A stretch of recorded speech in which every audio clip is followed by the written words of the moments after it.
Assalamualaikum warahmatullahi wabarakatuh. Kembali berjumpa dengan saya Putri Widianti dengan NIM 2202110108, kelas Pendidikan Bahasa dan Sastra Indonesia, kelas reguler C, Tambuk 2020 Universitas Negeri Medan. Nah, pada kesempatan kali ini saya akan membawakan media yang akan saya gunakan dalam proses belajar mengajar nantinya. Nah, di mana tugas ini untuk memenuhi mata kuliah desain pembelajaran bahasa Indonesia dengan dosen pengampu kita Ibu Salma Neovaria SPD MPD. Langsung saja teman-teman.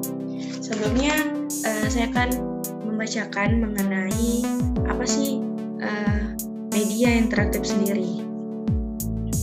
Nah, jadi menurut Sujono di tahun 2017 di halaman 41 mengatakan multimedia pembelajaran interaktif adalah proses pembelajaran kombinasi teks, gambar, video, animasi, dan lainnya yang terpadu dengan bantuan komputer digunakan untuk mencapai tujuan pembelajaran dan penggunaannya dapat berinteraksi dengan program secara aktif. Nah, kita sama-sama menyimak ya teman-teman mengenai multimedia pembelajaran interaktif sendiri. Nah, beginilah teman-teman, multimedia yang kami gunakan menggunakan PowerPoint yang interaktif yang bisa bergerak dan beranimasi, ada suaranya gitu ya teman-teman. Bisa kita lihat sama-sama ya teman-teman. Ini slide 1 dan ke bawah.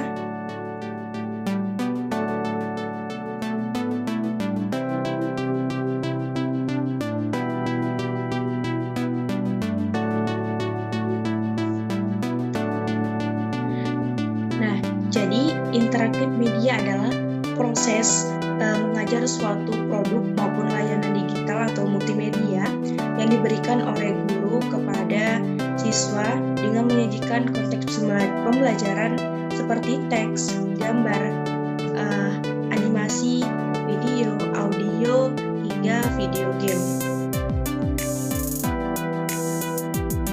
Nah, jadi konsep media pembelajaran kelompok kami buat itu yaitu dengan membuat sebuah PPT dengan pemilihan materi yang kami ambil dari kelas 11 semester 1 dengan KD 3.1 dan 3.2.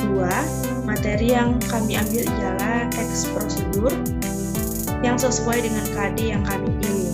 Nah, jadi PPT yang kami desain ini berisikan 21 slide. Lalu slide pertama itu berisikan dengan pengenalan, slide kedua berisikan 3 menu utama yaitu materi. Ya teman-teman, ada materi, kuis, dan rangkuman. Lalu untuk selanjutnya itu berisikan ada slide kedua seperti itu menunya teman-teman. Nah, sedikit saya membahas mengenai adapun kelebihan dari media interaktif sendiri, yaitu yang pertama, sistem pembelajarannya lebih inovatif, interaktif, dan menarik. Lalu yang kedua itu, pendidik akan lebih inovasi dan mencari terobosan pembaruan yang baru serta inovatif. Lalu yang ketiga itu, menggabungkan teks, gambar, video, audio, dan animasi dalam sebuah media. Lalu yang keempat itu menambahkan inovasi peserta didik selama proses pembelajaran. Nah teman-teman, tadi itu ialah kelebihan yang saya bacakan mengenai media interaktif sendiri. Nah, adapun kekurangannya dari media interaktif itu memerlukan waktu yang cukup lama dalam mendesain ataupun mengolah sebuah media pembelajaran tersebut. Lalu yang kedua, mengalami kendala dalam sumber daya manusia yang masih tinggi, sikap enggan ingin mencoba komputer gitu teman-teman. Nah jadi kalau misalnya kita orang pedesaan pasti bakal lebih sulit gitu dengan menggunakan media pembelajaran PowerPoint tersebut. Lalu yang ketiga itu memerlukan biaya yang cukup banyak. Nah, pastinya kenapa membutuhkan biaya yang lebih banyak, karena setiap prosesnya itu kita nyarinya dengan Google, internet dan sebagainya. Mungkin kendalanya itu terkoneksi, jadi kalau misal pun tidak ada jaringan pasti kan tidak bisa membuat gitu teman-teman. Adapun membuatnya tapi yang sesederhana gitu, tidak menarik. Mungkin bagi kalangan mereka menarik, tapi kalau misalnya lebih baiknya itu menggunakan yang lebih sebaik mungkin, karena kita tahu bahwasanya anak-anak itu juga mulai bosan gitu teman-teman. Nah, jadi kelompok kami mengatasi kekurangan ini dengan menggunakan media pembelajaran, yaitu memaksimalkan segala kebutuhan sumber daya, baik itu dalam menggunakan komputer, membimbing pendidik dan dalam melakukan hal yang baru, serta membimbing untuk membuat media pembelajaran yang inovasi, interaksi, dan menarik. Nah, ini sama-sama ya kita tampilkan.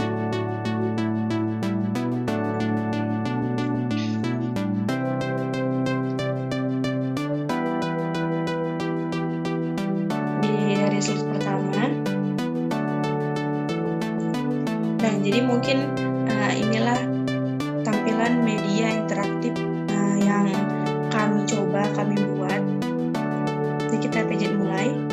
Nah, jadi yang tadi di slide pertama itu menu utama kita. Jadi kalau misalnya kita mau ke sini, nah maka bakal ada 3 menu lagi gitu. Jadi di sini ada materi, lalu ada kuis,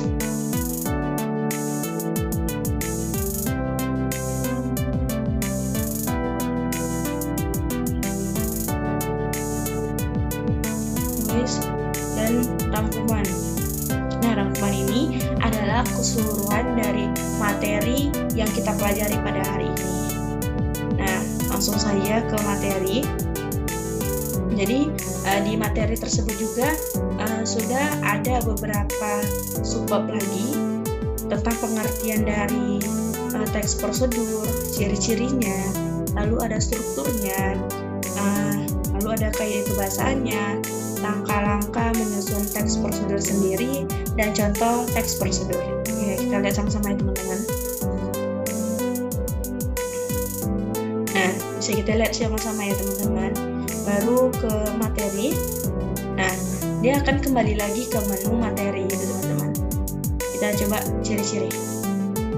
Nah, sama seperti itu ya teman-teman. Bakal ke sini. Nah, kalau misalnya kita pijat penuh, menu itu bakal kembali ke yang 3 tadi teman-teman. Nah, gini teman-teman. Bisa ya teman-teman kita pahami. Langsung saja nih.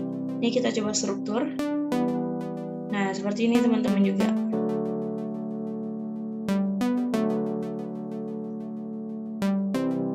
Nah, kita masuk ke kuis ya teman-teman. Nah, jadi kuis ini kami melayangkan 6 kuis, di mana tujuannya untuk menguatkan kembali materi-materi sebelumnya gitu teman-teman. Tadi kan sudah dijelaskan di menu materi tentang pengertian, ciri-ciri, struktur kaidah kebahasaan, langkah-langkah dalam proses teks prosedur sendiri. Nah, disinilah kuis menentukan kita tuh paham nggak sih mengenai teks prosedur tersebut. Nah, jadi ini salah satu contohnya. Ya, kita sama-sama ya teman-teman kita jawab. Jadi tujuan dari teks prosedur di atas adalah, nah kita back dulu ya teman-teman. Nah, inilah teks prosedur yang harus kalian baca gitu teman-teman untuk menjawab pertanyaan yang tadi gitu. Nah, kita skip aja teman-teman. Nah, jika yang kita tekan itu salah, maka disinilah akan keluar tombol salah. Ini kita coba ya teman-teman. Jadi yang pertama, tujuan dari teks prosedur di atas adalah, kita jawab asal ya teman-teman. Nah gitu teman-teman. kalau salah jawabannya pasti dia ngilang gitu. Nah, itu coba yang B. Nah, itu teman-teman. Kalau dia benar, pasti ada tanda ceklis dan tepuk tangan gitu. Sama hal dengan B, C, E, itu pasti salah. Nah, begitu teman-teman. Baru next, yang kedua. Nah, penegasan ulang yang tepat untuk melengkapi teks prosedural di atas adalah, nah teman-teman, ini kita coba ini teman-teman. Nah, salah nih teman-teman. Yang B, benar. Jadi jawabannya itu B lagi. Jadi penegasan ulang yang tepat untuk melengkapi teks prosedur di atas itu yang B. Jawabannya itu jika langkah telah dilakukan, ponsel Android akan mudah diketahui keberadaannya. Next ya teman-teman. Ini sampai ke 6. Kita kembali ke menu.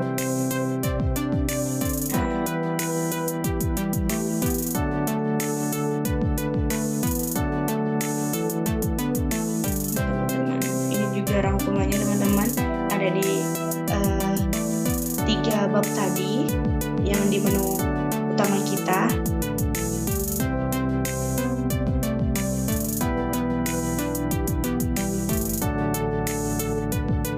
Ya, teman-teman,